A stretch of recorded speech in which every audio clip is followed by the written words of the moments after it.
Hey everyone, it's Sunday. It's the Sunday before Thanksgiving, so it is time for story time. This week, I have with me Cliff. Cliff is a New Caledonian crested gecko. A lot of C's and all there, but Cliff, the New Caledonian crested gecko.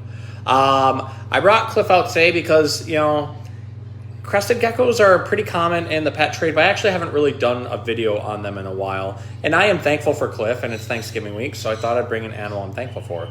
The reason I'm thankful for Cliff is because crested geckos are actually the gecko that got me into taking care of exotic animals, just like it has been for many other people that I know.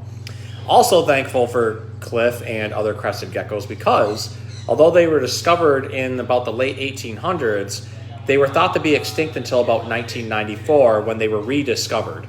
Due to things like habitat loss, introduction of not endangered animals, but invasive animals such as fire ants and animals such as rodents and pigs and everything, the crested geckos have actually lost a lot of their habitat, and that's one of the reasons people thought that they were extinct. But luckily, they have made a huge bounce back since being rediscovered in 1994, and they are now extremely prominent in the pet trade. Very easy to breed, very easy to take care of, and basically that has helped secure a population in case anything really does happen to the wild population. Now, as I mentioned, they're from New Caledonia, which is an island chain off of the coast of Australia. So just like any other island, very, very distinct types of animals live within islands. You have examples like island dwarfism, super tiny animals, island gigantism, which are huge, and then just special adaptations. Now, like many other geckos, Cliff here has a special adaptation with his feet, although he just didn't display that one very well. Let's try that again. There we go. So, majority of geckos, not all of them, have these special toe pads that basically allow them to grip to anything. They're called setae, S-E-T-A-E. Now, if you break those down into smaller pieces, they're actually called spatulae, and they're basically these tiny little microscopic fibers that allow them to cling to different surfaces. So for something like a gecko, it actually allows them to go up onto glass and not slide down because all these tiny little fibers in their hairs are allowing them to stick to all the imperfections in the glass.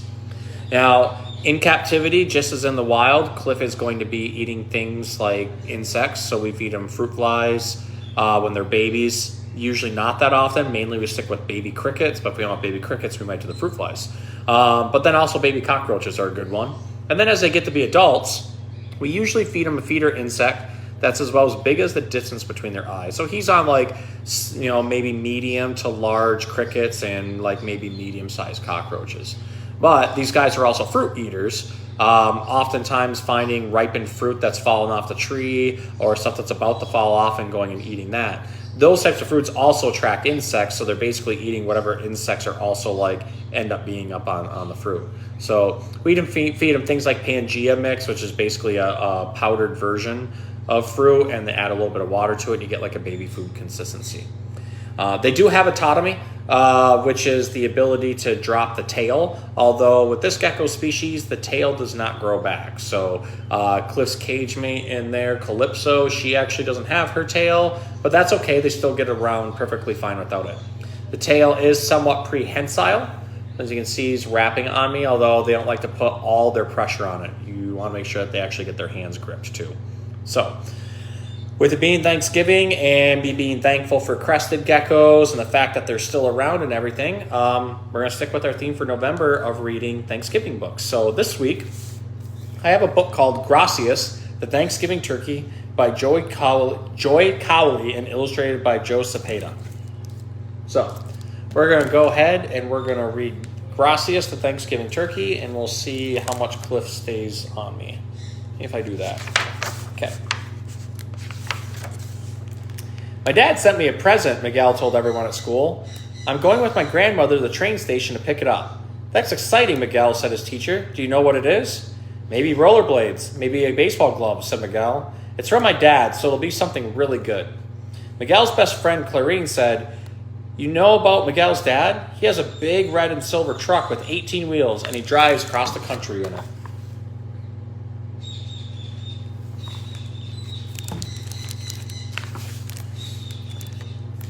Abuela and Tia Rosa went to the train station with Miguel.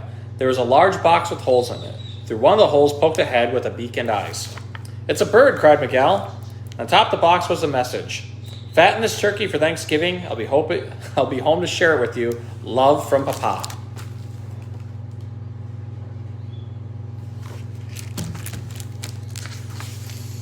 When Miguel's grandfather saw the turkey, he said, "Where can we put a turkey? A New York City apartment is not a farm."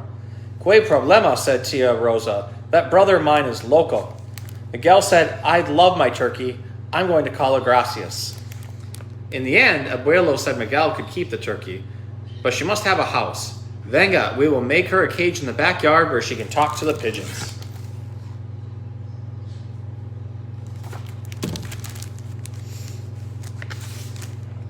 At the library, Miguel found a book about turkeys. He read that turkeys were grazers. They liked grain, but they also ate green plants.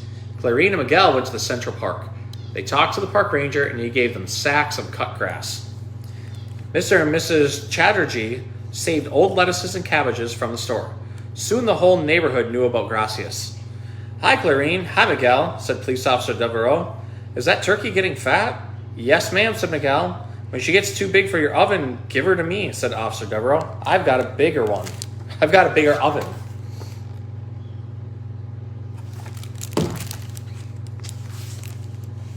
As Gracias grew, she became Miguel's amiga. She made a gobble-gobble noise every time she saw Miguel, and she ate from his hand. Abuela told Miguel, "You can take Gracias out of her cage as long as you clean up after her." Miguel wanted to take his turkey out for a walk in the street. Abuela made a ring to fit on the bird's leg, and he tied a cord to that ring. "Now she will not fly into someone's oven," Abuela said.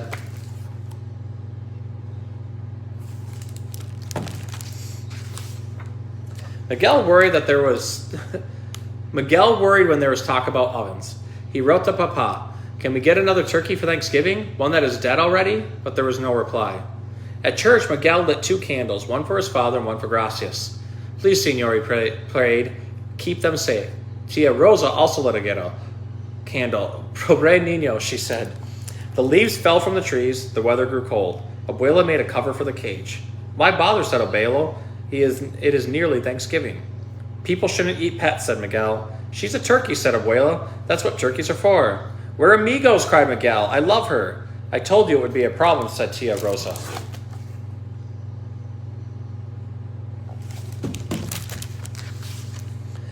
On Saturday afternoon, Clarine came over to watch the football game with Miguel. Suddenly there was a noise, louder than the television. Miguel jumped up. "Gracias!" The kids ran outside. The cage was empty. A boy was running down the street, the big turkey flapping under his arm. "Gracias!" yelled Miguel. "You bring that turkey back!" shouted Clarine.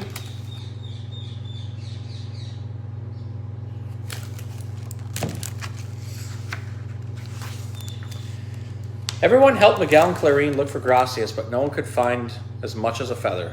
Mrs. Chatterjee said, "How could someone steal your turkey? That's terrible."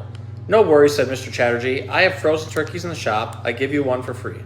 Miguel shook his head and began to cry. "Let's go home," said Clarine, holding his hand. That night, there was a knock on the door. Officer Devereaux held a bag that shook and went gobble gobble. "Gracias!" yelled Miguel. "I found this turkey in a no parking zone," said Officer Devereaux. "I had to arrest her." Miguel took Gracias and hugged her. Officer Devereaux said, "If I were you, I wouldn't leave a fat turkey in your yard. This time she got away. Next time, she's gravy." "Yes, ma'am," said Miguel.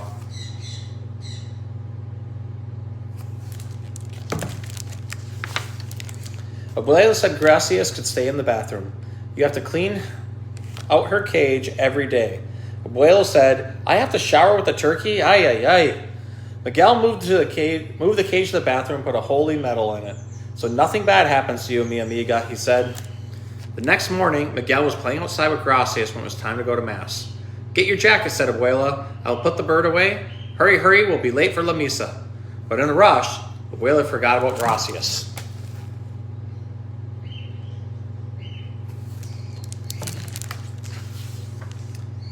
Padre Jamie was saying prayers when there was a gobble, gobble, gobble in the aisle. Gracias was looking for Miguel.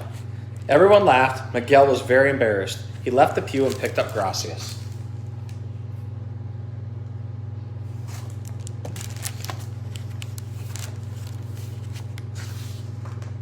Padre Jamie said, "Is this your turkey, Miguel?" "Si, Padre," said Miguel. "Lo siento, Padre. She must have followed me. Padre Jamie smiled. God made small boys and God made turkeys. Stand still while I give you both a blessing. When they got home, Abuelo laughed and ruffled Miguel's hair. Chicken for Thanksgiving dinner, he said. Chicken, said Miguel. Abuelo said, no one can kill a turkey that's been blessed. You think Papa would like to eat chicken, Miguel asked. If he is here, said Tia Rosa. Abuelo looked at Tia Rosa. Si, he will like the chicken, she said.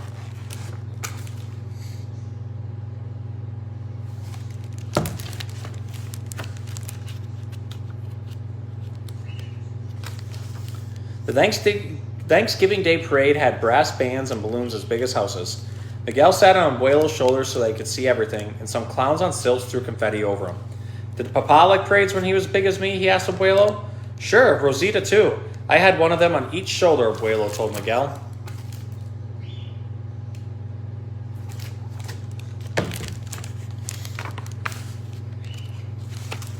Lost my leg. The apartment was filled with the fragrant smells of chicken and cornbread. Abuela brought out the salsa. Please, can we wait some more, Miguel asked. We have waited 2 hours already, she said. The family sat down and watched Abuelo carve the chicken and bless the food.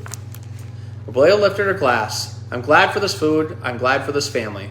I'm glad for this neighborhood and for this country. Bravo, Mama, cried Tia Rosa. Miguel lifted his glass of milk. I am glad for Papa, and I am glad for Gracias.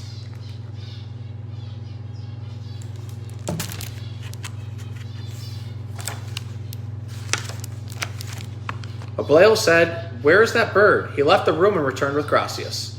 Abuelo put Gracias on the chair next to Miguel and set a plate of cornbread in front of her. Gracias ate from the dish, peck, peck, peck. Now we have turkey for dinner, Abuelo laughed. We talked to some people at a petting zoo, Abuelo said to Miguel. They will make home for Gracias. A zoo, said Miguel. You can visit her every week, said Abuelo, and I will not have to brush my teeth with feathers, Abuelo said.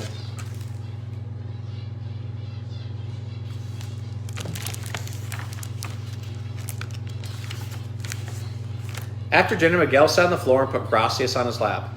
Zoo turkeys don't get eaten, he told Gracias. He yawned. His stomach was full of chicken and cornbread, and he felt sleepy. I'd get to see you every Saturday, he said.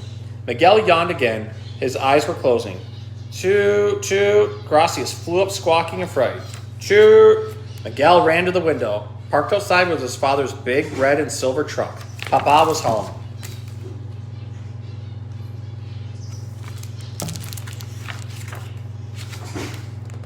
The end. So, this was a pretty cool story about learning an appreciation for your food. At least that's kind of what I got from it. And he made friends with this food and decided he would spare him and said they would have chicken instead of turkey for dinner, which is perfectly fine. We all have our own traditions, and sometimes we honestly just don't want to eat our friends. I think if I made friends with a turkey, I probably wouldn't want to eat them either. So, I hope you guys had fun. Hope you learned a little bit about crested geckos this week. And I hope you enjoyed our story. Gracias to Thanksgiving turkey. We will see you next week.